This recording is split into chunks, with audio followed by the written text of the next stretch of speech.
Welcome po na naman sa isang video. Hyundai Accent, isa sa mga sub-compact car, reliable, marami ka ring makikita nito sa kalye. Pwedeng tumapat sa Vios, Mirage G4 sa aking pananaw. Marami ang henerasyon ng Hyundai Accent. Kung bago ka palang bibili ng kotse, para sa single, pwedeng pamorma o pang small family. Pwede mo itong consider itong kotse na ito. Yan. Parang nakakatapat na rin ito sa mga disenyo ng mga Japanese car tulad ng Honda Civic RS. Yung lapad ng katawan nito, medyo parang pwedeng itapat na sa Honda Civic. Lalo na yung bagong modelo nito na 2023 model. Sporty talaga yung looks nito maliban dun sa mga older model. Yung body style niya, 4-door sedan. Yan, meron din itong 5-door liftback o yung parang hatchback.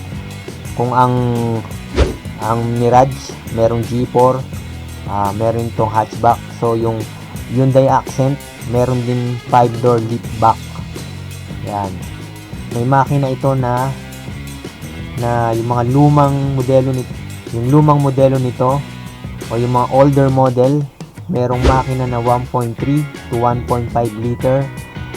Single overheaded cam 12 valve. Meron siyang 1.5 to 1.6 liter na dual overheaded cam 16 valve. Ito yung mga older model, 5-speed manual at saka 4-speed automatic.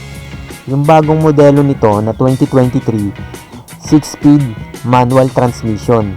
Tapos yung automatic nito 6-speed din. Tapos yung fuel tank capacity 45 liters. Yan. Yung engine specs niya 1.4 liter 16 valve 4 cylinder para sa 2023 model. May maximum power na 299 horsepower at 6,000 RPM. Tapos yung modelo nito na 1.5 liter. Yan, parang 1.6 na po, 1.6 liter kasi 1.5 something. Hindi siya saktong 1.6 pero alam ko 1.6 na rin to. 4 cylinder 6. Yan, yung 1.5 liter o 1.6 liter niya ay 16 valve. Tapos yung maximum power is 126 horsepower at 4,000 RPM. Yan. Marami rin akong nakikitang modelo na halos 6 to 10 years na maganda pa rin ang kondisyon. So, yung maintenance nito, depende pa rin din sa pag-aalaga ng car owner. Yan, para dun sa mga nakikita ko na halos parang sariwa pa. 6 na taon to 10 years yung Hyundai Accent nila. Ito rin yung kotse na merong diesel variant. Yan. 29.41 kilometers per liter according sa Department of Energy. Euro 4 fuel efficiency, eco run. Ayan, bagay na bagay itong panghanap buhay, pang taxi, pang grab. Sa panahon ngayon naman, halos hindi na rin nakakalayo yung presyo ng diesel at ng gas. Ayan, kung akong tatanungin, pwede kong pagpilian o pwede ko itong isa sa mga i-consider ko sa pagpili. Itong Hyundai Accent, yung Vios, at yung Mitsubishi Mirage G4. Kung cargo o yung tank yung pag-uusapan, halos hindi naman ito nagkakalayo sa mga sedan ng mga sasakyan tulad ng Vios at G4. Ang presyo nito ay nagkakahalaga ng 790 para sa isa. Ang presyo nito ay nagkakahalaga ng 790,000 para sa base model o yung pinakamababang model. Yung higher model o yung top of the line ay lumalagpas siya ng 1 milyon. Yan. Yun, may kamahala rin ang presyo nito, hindi nalalayo sa competitors nito na model car. So parang mas mura pa rin ata yung Mitsubishi Mirage.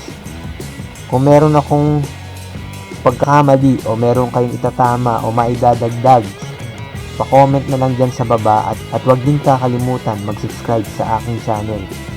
So, ito ay maiksing video lang at isang lang po, insight sa specs ng Hyundai Accent. Yan.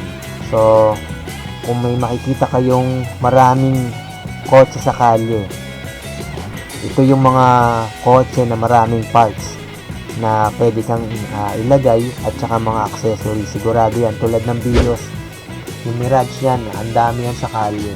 So, yung Accent, parang halos ganun din, marami ka rin makikita nito sa kalye. So, hindi ka mahihirapan sa pyesa nito, siguradong meron at meron yan sa mga suking auto shop.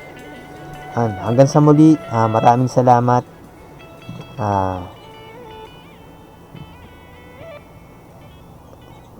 Ride safe and drive safe. Yan.